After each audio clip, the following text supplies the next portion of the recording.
Ladies and gentlemen, please welcome First Lady Michelle Obama.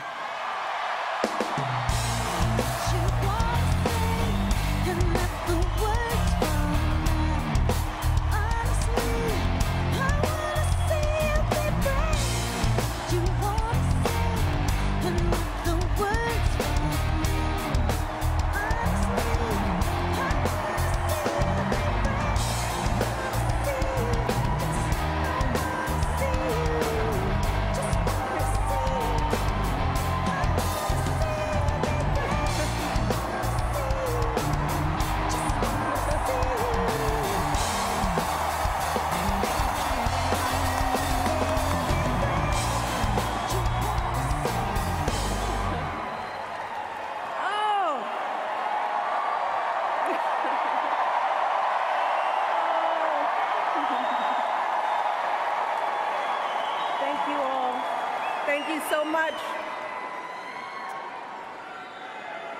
You know, it's hard to believe that it has been 8 years since I first came to this convention to talk with you about why I thought my husband should be president.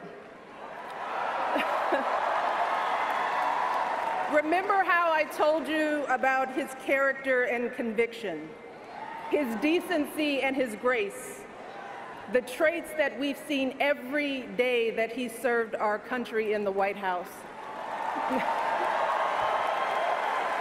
I also told you about our daughters, how they are the heart of our hearts, the center of our world, and during our time in the White House, we've had the joy of watching them grow from bubbly little girls into poised young women, a journey that started soon after we arrived in Washington, when they set off for their first day at their new school. I will never forget that winter morning as I watched our girls, just 7 and 10 years old, pile into those black SUVs with all those big men with guns. And I saw their little faces pressed up against the window, and the only thing I could think was, what have we done? See, because at that moment, I realized that our time in the White House would form the foundation for who they would become, and how well we managed this experience could truly make or break them. That is what Barack and I think about every day as we try to guide and protect our girls through the challenges of this unusual life in the spotlight. How we urge them to ignore those who question their father's citizenship or faith. How we insist that the hateful language they hear from public figures on TV does not represent the true spirit of this country.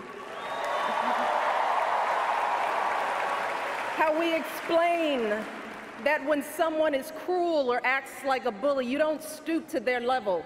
No, our motto is, when they go low, we go high.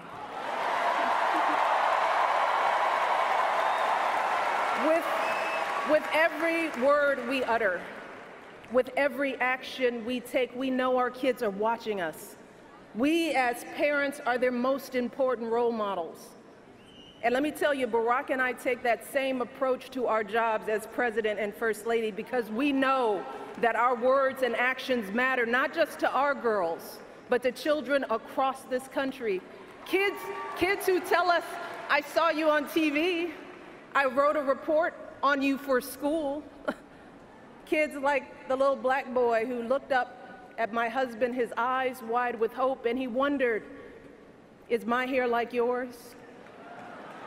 And make no mistake about it, this November when we go to the polls, that is what we're deciding.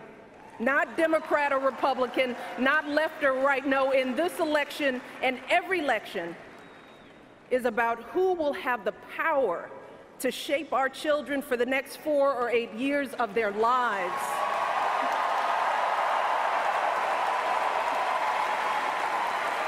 And I am here tonight because in this election, there is only one person who I trust with that responsibility. only one person who I believe is truly qualified to be President of the United States, and that is our friend Hillary Clinton.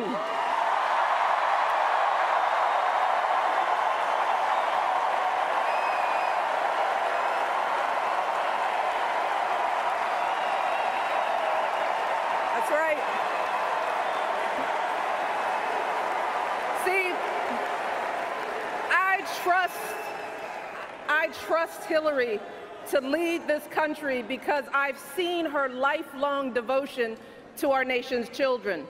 Not just her own daughter, who she has raised to perfection, but every child who needs a champion.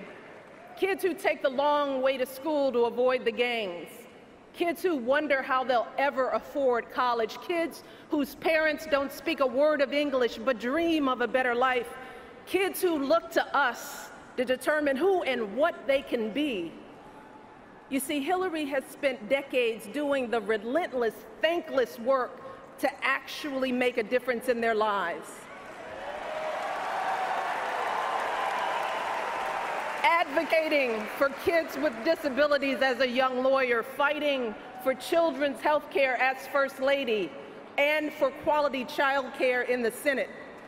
And when she didn't win the nomination 8 years ago, she didn't get angry or disillusioned.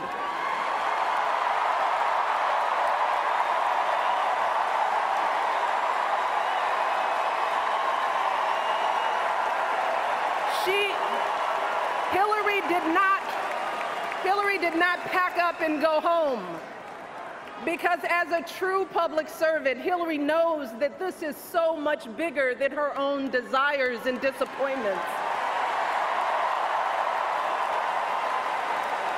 So she proudly stepped up to serve our country once again as Secretary of State, traveling the globe to keep our kids safe.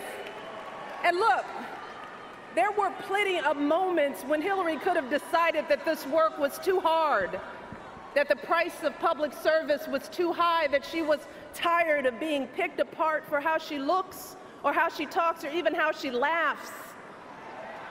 But here's the thing. What I admire most about Hillary is that she never buckles under pressure. She never takes the easy way out. And Hillary Clinton has never quit on anything in her life.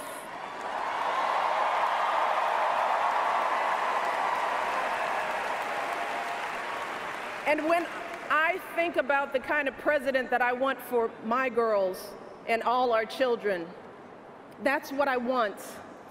I want someone with the proven strength to persevere, someone who knows this job and takes it seriously, someone who understands that the issues a president faces are not black and white and cannot be boiled down to 140 characters. Look, because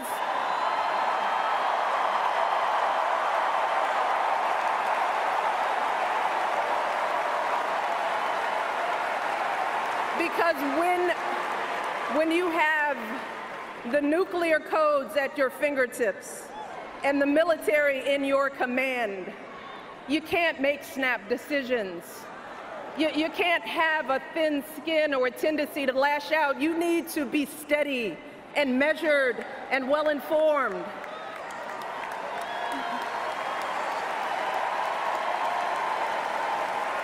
I want a president with a record of public service, someone whose life's work shows our children that we don't chase fame and fortune for ourselves. We fight to give everyone a chance to succeed.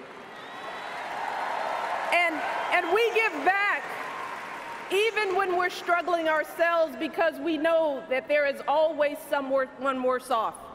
And there, but for the grace of God, go I.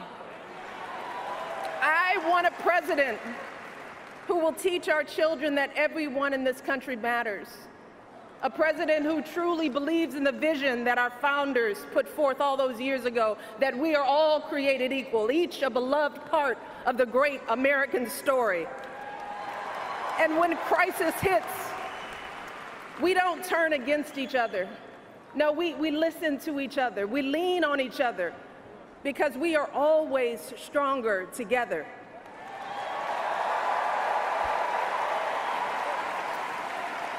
And I am here tonight because I know that that is the kind of president that Hillary Clinton will be, and that's why in this election, I'm with her.